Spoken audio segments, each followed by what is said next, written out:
बिस्मिल्लाहिर्रहमानिर्रहीम। देखिए बेटा, आपकी सीटिंग अरेंजमेंट होगी, जाइएगा नहीं क्लास के बाद। बेटा कल हमने डिस्कस किया था मेरे ख्याल में हीट और वर्क के बारे में डिस्कस पर थर्मोडायनेमिक्स के बारे में कि फर्स्ट लॉ ऑफ थर्मोडायनेमिक्स क्या होता है, या फर्स्ट लॉ ऑफ थर्मोडायनेमिक्स जो होता है वो किसको कहा जाता है, इसके बारे में हमने कल डिस्कस किया था। बेटा किया था फर्स्ट लॉ का या नहीं किया था? तो बेटा उसमें हमने ये बात डिस्कस की थी कि अगर हम देखते हैं तो फर्स्ट लॉ ऑफ थर्मोडायनेमिक्स हमें कहता है कि जब हम किसी भी थर्मोडायनेमिक सिस्टम को हीट देते हैं तो जो भी हम हीट देते हैं वो दो तरह से यूटिलाइज हो सकती है। एक उसकी इंटरनल एनर्जी के अंदर जा सकती है और दूसरा उसके नतीजे में वो सिस्टम वर्क कर सकता है। ठीक है, और उसकी इक्वेशन भी शायद हमने डिस्कस की थी कि जो हम डेल्टा क्यू देते हैं, ठीक है, जो डेल्टा क्यू हीट देते हैं वो दो कामों में इस्तेमाल होती है। एक चेंज ऑफ इंटरनल एनर्जी में होती है, प्लस उसमें से क्या बनता है, हमें वर्क मिलता है। और हमने ये भी डिस्कस किया था कि हीट और वर्क जो है ये दोनों डिपेंड करते हैं पाथ पे, जबकि चेंज इन इंटरनल एनर्जी जो होती है वो पाथ पे डिपेंड नहीं करती। इंटरनल एनर्जी की चेंज पाथ पे डिपेंड नहीं करती, जबकि हीट और वर्क जो होते हैं वो दोनों किस पे डिपेंड करते हैं, पाथ पे डिपेंड करते हैं। बेटा देखिए बेटा, अब इसके बारे में फर्स्ट लॉ ऑफ थर्मोडायनेमिक्स के बारे में कुछ बेटा साइन कन्वेंशंस हैं। इसके बारे में बेटा कुछ कन्वेंशंस हैं जिनके बारे में आपको ध्यान में होना चाहिए। ये बेटा होती है कन्वेंशंस। ये सॉरी, ये जो बेटा इसकी है हमारे पास हीट कैपेसिटीज की वैल्यूज है बेटा, ये यहाँ पे होती है। ये हमारे पास होती है बेटा, ये साइन कन्वेंशंस होती है। अब इन चीजों को बेटा हमने फॉलो करना होता है जब हम फर्स्ट लॉ ऑफ थर्मोडायनेमिक्स को पढ़ते हैं। तो इन चीजों का ध्यान रखना होता है कि देखिए, फर्स्ट लॉ ऑफ थर्मोडायनेमिक्स आपको तीन चीजों के दरमियान रिलेशन बताता है।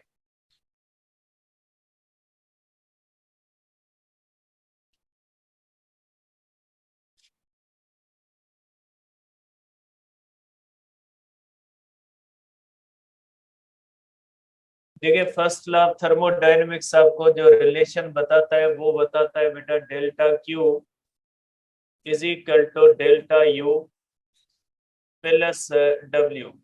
कि जब आप किसी भी थर्मोडायनेमिक सिस्टम को हीट दोगे तो उस थर्मोडायनेमिक सिस्टम के अंदर ये हीट जो हम देते हैं ये इसकी heat change of internal energy भी कर सकती है, और इसमें से हमें क्या मिल सकता है बेटा, वर्क भी मिल सकता है। तो फर्स्ट लॉ ऑफ थर्मोडायनेमिक्स जो होता है इसके बारे में हम ये कहते हैं कि ये हीट सप्लाइड के बारे में भी बताता है, चेंज ऑफ इंटरनल एनर्जी के बारे में और वर्क, तीनों के दरमियान हमें रिलेशन बताता है कि जो हीट है वो वर्क और इंटरनल एनर्जी दोनों में जा सकती है, या जो वर्क होता है वो हीट और इंटरनल एनर्जी दोनों में जा सकता है, या जो इंटरनल एनर्जी है वो हीट या वर्क दोनों में जा सकती है। तो ये रिलेशन हमें बताता है फर्स्ट लॉ ऑफ थर्मोडायनेमिक्स बेटा। अब फर्स्ट लॉ ऑफ थर्मोडायनेमिक्स में इन साइन कन्वेंशंस को फॉलो करना पड़ता है कि जब किसी भी थर्मोडायनेमिक सिस्टम को हीट देते हैं, जो हीट थर्मोडायनेमिक सिस्टम में अंदर जाती है उसको पॉजिटिव कंसीडर किया जाता है, और जो हीट उस सिस्टम से बाहर आती है उसको क्या कंसीडर किया जाता है, नेगेटिव। जैसे ये यहाँ पे हीट जो होती है इसके बारे में कहा गया है कि ये जो हीट होती है ये क्या है बेटा, लेस देन जीरो। ये हीट अगर लेस देन जीरो है मीन्स ये हीट कौन सी होती है बेटा, हीट निगेटिव है। अब बेटा देखें, ये यहाँ पे अगर हम देखते हैं बेटा कि इसके अंदर ये देखें बेटा, ये देखें कि वर्क जो होता है वो बेटा greater than zero, energy removed, ठीक है। देखें बेटा, work greater than zero, energy removed from the system. अब ये एनर्जी कौन सी है बेटा, ये एनर्जी बेटा ये होती है जो आप हीट देते हो, वो एनर्जी जाती है सिस्टम में और सिस्टम से ये वर्क में आउट आती है बेटा। इसको हम कहते हैं कि जब ये वर्क ग्रेटर देन जीरो होता है, मीन्स ये सिस्टम वर्क करता है। जब सिस्टम वर्क करता है तो किसके ऊपर वर्क करता है, सराउंडिंग के ऊपर। इसका मकसद है कि सिस्टम ने वर्क की सूरत में अपनी एनर्जी किसको दे दी, सराउंडिंग को दे दी, ठीक है। क्योंकि जब हम किसी चीज के ऊपर वर्क करते हैं तो वर्क क्या होता है बेटा, वर्क जस्ट एक ऐसा प्रोसेस होता है जिसके थ्रू हम अपनी एनर्जी किसी और चीज को ट्रांसफर कर रहे होते हैं। तो जब वर्क सिस्टम करता है, मींस वर्क किसके ऊपर करता है बेटा, सराउंडिंग के ऊपर। जब एक्सपेंशन होती है तो एक्सपेंशन के ऊपर जो वर्क हो रहा होता है वो किसके ऊपर हो रहा था बेटा, सराउंडिंग के। तो जब वर्क सराउंडिंग के ऊपर होता है ना बेटा, जब वर्क सराउंडिंग के ऊपर होता है तो इसका मतलब है कि वो सिस्टम जो होता है, वो सिस्टम जो होता है वो अपनी एनर्जी वर्क की सूरत में किसको दे रहा होता है, सराउंडिंग को। तो वही बात कही गई है कि work greater than zero, then energy removed from the system, means system ने अपनी एनर्जी किसको दे दी बेटा, सराउंडिंग को। Work is done by the system, ठीक है, अगेंस्ट इट्स सराउंडिंग, और इसको हम क्या कहते हैं बेटा, एक्सपेंशन कहते हैं। अब work less than zero means जब वर्क सिस्टम के ऊपर होता है, जब सिस्टम के ऊपर होता है मीन्स वर्क कौन कर रहा है, सराउंडिंग। सिस्टम के ऊपर वर्क कौन करेगा, सराउंडिंग। जब सिस्टम सराउंडिंग के ऊपर वर्क करेगा तो सिस्टम के ऊपर कौन वर्क करेगा, सराउंडिंग करेगी। तो आप कह सकते हैं बेटा कि जब सराउंडिंग सिस्टम के ऊपर वर्क करती है तो वो वर्क क्या हो जाता है, वो वर्क हो जाता है निगेटिव, ठीक है। और उसके अंदर क्या होता है बेटा, work less than zero, energy added to the system. क्योंकि सराउंडिंग वर्क करती है सिस्टम पे, सराउंडिंग किसके ऊपर वर्क करती है, सिस्टम के। इसका मकसद है सराउंडिंग की एनर्जी किसमें जा रही है, सिस्टम में। ये हीट सप्लाइड नहीं है, आप इसको हीट सप्लाइड नहीं समझे, ये वर्क की सूरत में जो एनर्जी आ रही होती है बेटा। तो आप कहेंगे energy added to the system, work is done on the system, compression होती है बेटा। अब देखिए वही जो है वो चीज कही गई है कि जब सिस्टम के ऊपर वर्क होता है तो ये वर्क क्या होता है बेटा, निगेटिव। एरो देखें बेटा, वर्क सिस्टम के ऊपर है तो वर्क क्या हो जाता है बेटा, work done by the system positive होता है, work done on the system जो होता है वो क्या होता है, नेगेटिव होता है। इन साइन कन्वेंशंस को आपको फॉलो करना है जब आप इस्तेमाल करते हैं बेटा फर्स्ट लॉ ऑफ थर्मोडायनेमिक्स। और दूसरी बात जो हमने फर्स्ट लॉ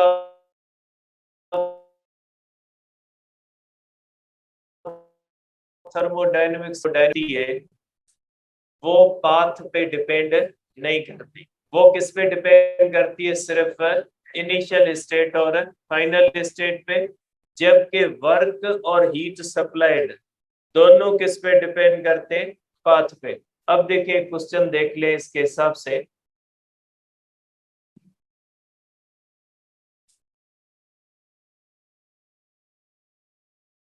देखिए बेटा ये क्वेश्चन है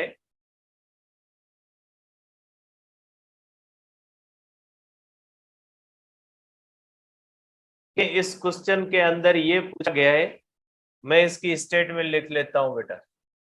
इसकी स्टेटमेंट ये है कि a thermodynamic system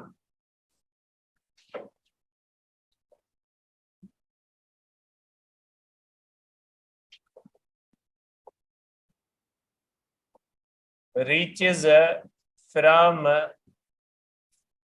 initial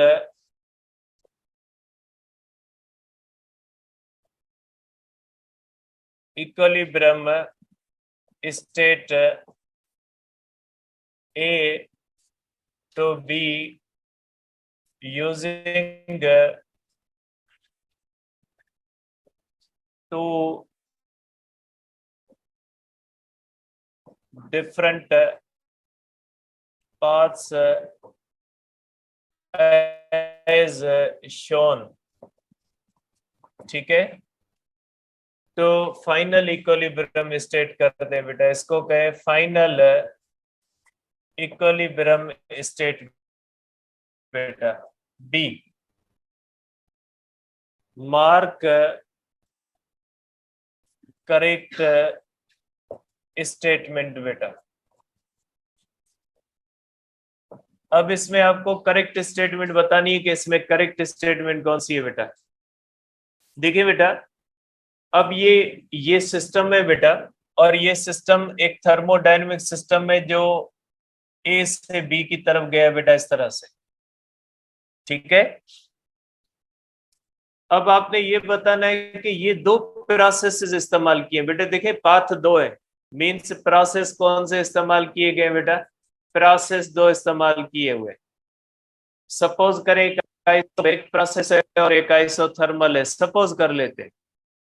initial state और फाइनल स्टेट क्या है, सेम है, लेकिन दो डिफरेंट पाथ से गए। जैसे फॉर एग्जांपल मैं उमरकोट से मीरपुर खास जाऊं, या तो सीधा रास्ता देके जाऊं, या तो मैं यहां से जो है वो मिट्टी से घूम के मीरपुर खास जाऊं। देखिए इनिशियल वही मेरी उमरकोट और फाइनल वही मीरपुर खास, लेकिन मैं दो रास्ते देके जाता हूं। ठीक है, तो ये वही कंडीशन है कि इसमें थर्मोडायनेमिक सिस्टम है, उसके अंदर चेंज आई है। इनिशियल स्टेट से वो कहां पे चला गया, फाइनल, और दो पाथ से गया है। अब इन दोनों पाथ पे कि इंटरनल एनर्जी की जिसमें आई है या डिफरेंट आई है।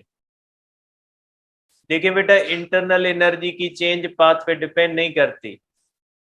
दोनों पाथ की इनिशियल स्टेट, इनिशियल पॉइंट कौन सी है, ए है, और दोनों की फाइनल पॉइंट कौन सी होती है, बी होती है। तो दोनों के अंदर चेंज इन इंटरनल क्या हो जाएगी, सेम, क्योंकि इंटरनल एनर्जी की चेंज पाथ पे डिपेंड नहीं करती, प्रोसेस पे डिपेंड नहीं करती। अगर इनिशियल टेम्परेचर और फाइनल टेम्परेचर सेम है तो चेंज ऑफ इंटरनल एनर्जी क्या हो जाएगी, सेम। तो आप कहोगे कि ये दो ऑप्शन हो सकते हैं बेटा, एक ये हो सकता है और एक ये हो सकता है बेटा।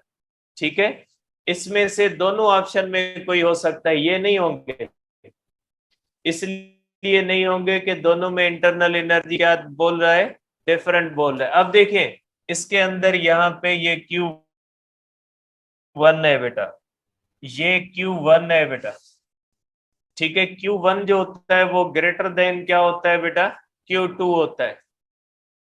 अब देखिए बेटा, ये Q1 is equal to Q2 होगा या Q1 is equal to Q1 greater than Q2 होगा। अब इसका फैसला करना है। देखिए बेटा, अब अगर पाथ 1 करते हैं आप बेटा, तो ये आप इस तरह से बना लें बेटा कि ये पाथ 1 है।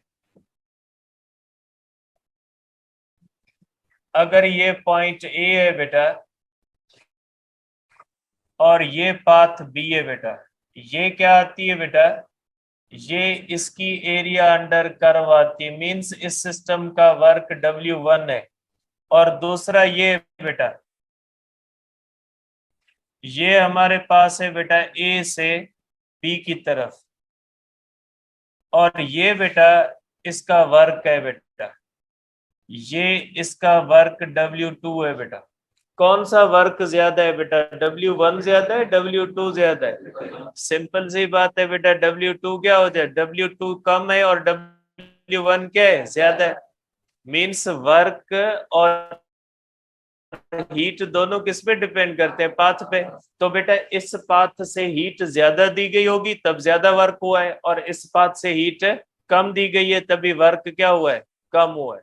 तो ये बात याद रखिएगा कि इस तरह से हमें देखना होगा। वर्क और हीट का अगर देखना है तो इस तरह देखना होगा।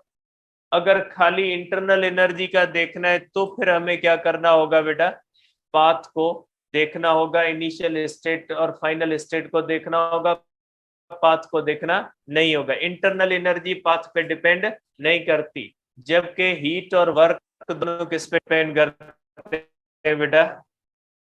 पाथ पे डिपेंड करते हैं। तो हीट और वर्क दोनों जो है वो पाथ पे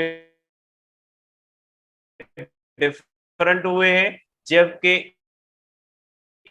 इंटरनल एनर्जी बेटा ये तो नहीं हो सकता। तो कौन सा हो सकता है बेटा? ये ऑप्शन हो सकता है। ठीक है, अब इसके अंदर एक्सप्लेनेशन भी लिखी हुई है। ठीक है बेटा, अब आ जाते हैं आगे। हमारे पास जो है वो स्पेशल जो है वो कुछ कंडीशंस दी गई है। फर्स्ट लॉ के स्पेशल केसेस है बेटा।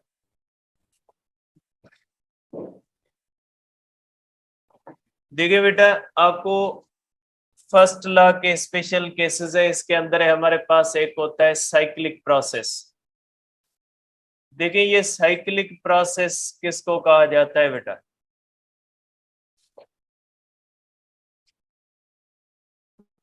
प्रोसेस हैविंग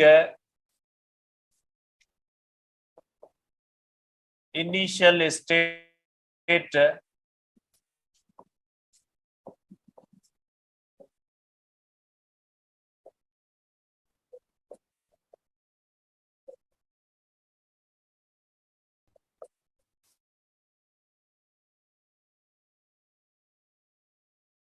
देखिए बेटा, ऐसा जो प्रोसेस जिसके अंदर इनिशियल और फाइनल स्टेट सेम हो, तो ऐसे प्रोसेस को हम क्या कहते हैं? Cyclic process. जैसे कल हमने किया था, ये वाला जो हमने कल क्वेश्चंस में किया था कि अगर कोई भी थर्मोडायनेमिक सिस्टम है वो इस तरह से अगर जाता है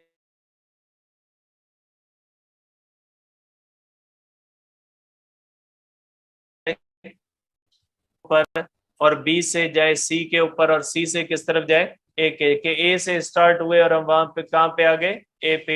ये साइक्लिक प्रोसेस है। या इस तरह से हो बेटा कि ये साइक्लिक प्रोसेसेस होते हैं कि जिनके अंदर इनिशियल और फाइनल स्टेट कौन सी होती है? सेम होती है। बेटा ये इनिशियल है। अगर इस तरह से मुख्तलिफ प्रोसेसेस से गुजर के हम वापस पोजीशन ए पे आ जाएं, तो ऐसे प्रोसेस को क्या कहा जाता है बेटा? ये होता है साइक्लिक प्रोसेस। जैसे आपने कार्नोट साइकिल पढ़ा है कि हमने P1 V1 T1 से शुरुआत करते हैं और आइसोथर्मल एक्सपेंशन करके, एडियाबेटिक एक्सपेंशन करके, आइसोथर्मल कंप्रेशन करके, एडियाबेटिक कंप्रेशन करके, 4 प्रोसेसेस के बाद हम वापस कहां पे आ जाते हैं? P1 V1 और T1 पे आ जाते हैं। तो ऐसे प्रोसेस को हम क्या कहते हैं? Cyclic process. बेटा ये एक कॉमन कॉन्सेप्ट होता है आपका कि साइक्लिक प्रोसेस के अंदर वर्क नहीं होता। बेटा ये कोई कॉन्सेप्ट नहीं बनता इस चीज का। साइक्लिक प्रोसेस के अंदर वर्क होता है। साइक्लिक प्रोसेस के अंदर change in internal energy zero होती है, क्योंकि उसका इनिशियल टेम्परेचर और फाइनल टेम्परेचर क्या होता है? सेम होता है। इसलिए हम ये कहेंगे कि उसके अंदर जो है वो चेंज ऑफ इंटरनल एनर्जी जो होती है वो क्या होती है? जीरो होती है। बाकी वर्क जरूरी नहीं है जीरो। साइक्लिक प्रोसेस के अंदर वर्क हो सकता है, जितनी आप हीट दोगे ना उतना ही वर्क होता है साइक्लिक प्रोसेस के अंदर। ठीक है ना? वर्क जीरो जरूरी नहीं, क्योंकि साइक्लिक प्रोसेस मुख्तलिफ प्रोसेस से गुजरने के बाद होता है। आप इनिशियल वॉल्यूम और फाइनल वॉल्यूम नहीं देखोगे। क्या आप ये कहोगे initial volume same, final volume same, same change in volume zero? ऐसा नहीं होता साइक्लिक के अंदर, क्योंकि साइक्लिक प्रोसेस मुख्तलिफ प्रोसेसेस पे मुश्तमिल है। जैसे आप कार्नोट इंजन को देख ले, उसमें आइसोथर्मल एक्सपेंशन है, उसमें एडियाबेटिक एक्सपेंशन है, तो हर चीज का वर्क अलग आप देखोगे। ऐसा तो नहीं आप कर सकते कि इनिशियल जो है वो आपने आइसोथर्मल एक्सपेंशन उसका पहला प्रोसेस है और एडियाबेटिक कंप्रेशन उसका चौथा प्रोसेस है। अब आप फर्स्ट प्रोसेस आइसोथर्मल एक्सपेंशन को आखिरी एडियाबेटिक कंप्रेशन से तो कंपेयर नहीं करोगे। हर एक प्रोसेस का अपना जो है वो अलग से वर्क होता है। फिर हम नेटवर्क देखते हैं, तो ये इतना आप आसान नहीं होता साइक्लिक प्रोसेस के अंदर कि हम बोल दे कि इसके अंदर वर्क जीरो होता है, इनिशियल वॉल्यूम फाइनल। उसकी इनिशियल वॉल्यूम और फाइनल वॉल्यूम की कंपैरिजन जब की जाती है तो देखा जाता है कि ये कितने प्रोसेस से गुजर के यहाँ पे आया है बेटा। तो आप कहेंगे बेटा जो साइक्लिक प्रोसेस होता है, साइक्लिक प्रोसेस के अंदर चेंज ऑफ इंटरनल एनर्जी जो होती है वो जीरो होती है। ठीक है, अब देखिए बेटा उसके बाद है हमारे पास इसके अंदर के methods of changing internal energy, methods of changing internal energy. अब इंटरनल एनर्जी अगर आपने चेंज करनी है, अगर आपके पास जो है वो चेंज करनी है बेटा आपने क्लोज्ड सिस्टम की बेटा,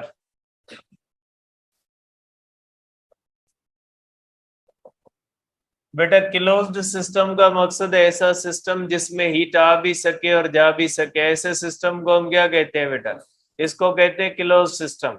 तो बेटा क्लोज्ड सिस्टम की इंटरनल एनर्जी को चेंज करने के दो तरीके होते हैं।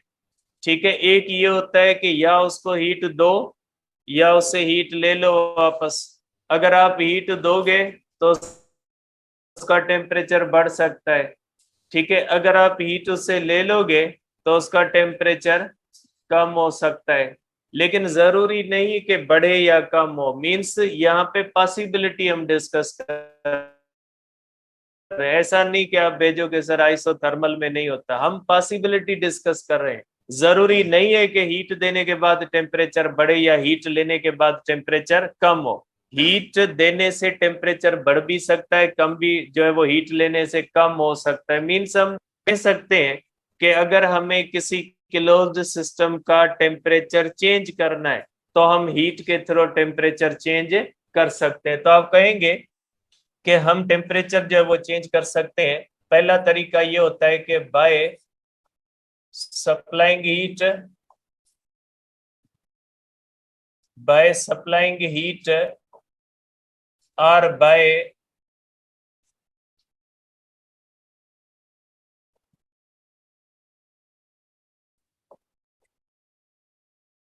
बेटा सिस्टम को हीट देने से या सिस्टम से हीट लेने से आप टेम्परेचर चेंज कर सकते हैं। दूसरा बेटा बाय वर्क, बेटा सिस्टम के ऊपर वर्क करोगे तो उसका टेम्परेचर जो है बेटा इंटरनल एनर्जी बढ़ सकती है, या सिस्टम वर्क करेगा तो उसकी इंटरनल एनर्जी पे फर्क आ सकता है।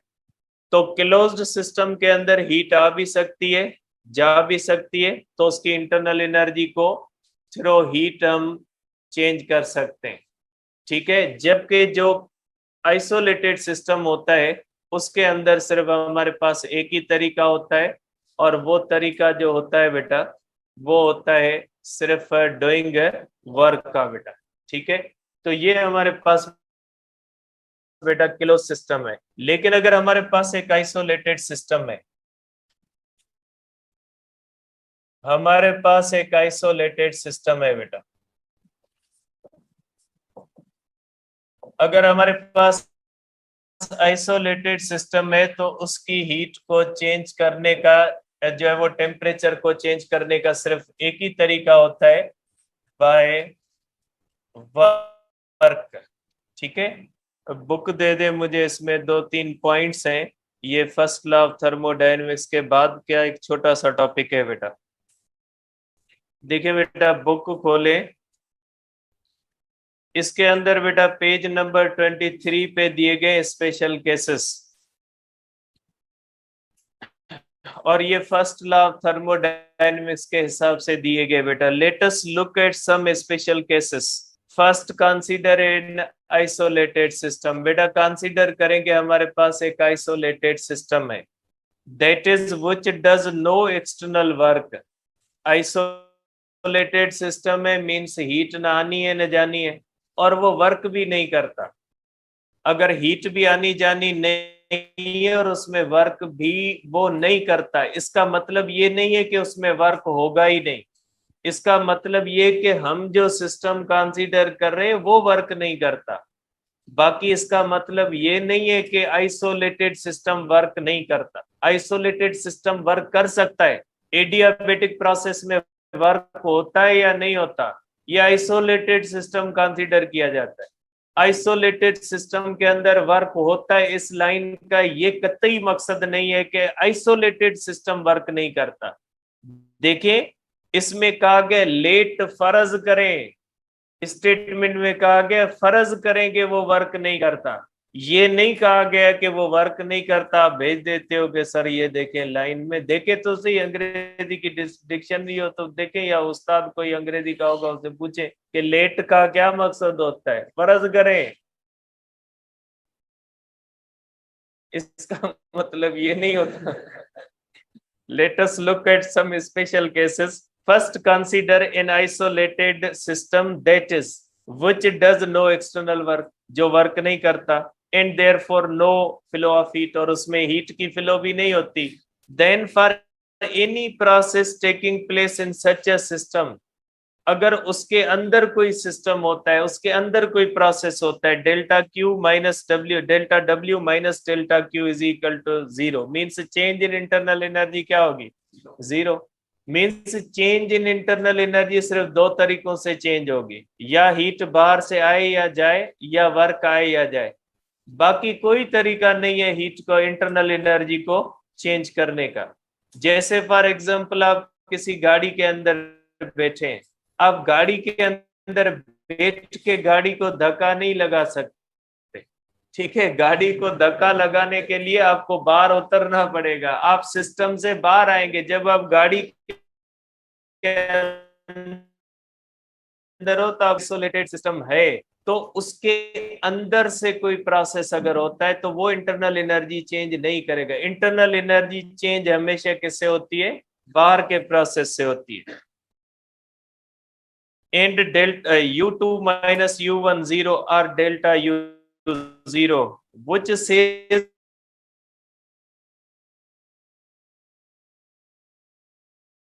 that the internal energy of a system remains constant, means internal अगर वर्क भी नहीं तरीके, अगर इसमें से हीट न आए न जाए, न इसके ऊपर वर्क हो न ये वर्क करे, एनर्जी को चेंज नहीं कर सकते। This is the most general statement of the conservation of energy. The internal energy of an isolated system cannot be changed by any process, mechanical, electrical, chemical or biological, taking place within the system. Within the system जो होता है ना, वो internal energy change नहीं करेगा। The energy of a system can be changed. Energy of a system can be changed only, ठीक है, only word इस्तेमाल किया गया, by a flow of heat across its boundary or by the performance of a work. Now consider a process in which the system is taken through a cyclic process, that is one that starts and ends up at the same state. In this case, the change in the internal energy is zero, ठीक है, work का नहीं कहा गया, change in internal energy zero. Therefore total heat supplied किसके अंदर चली जाएगी, टोटल हीट सप्लाइड चली जाएगी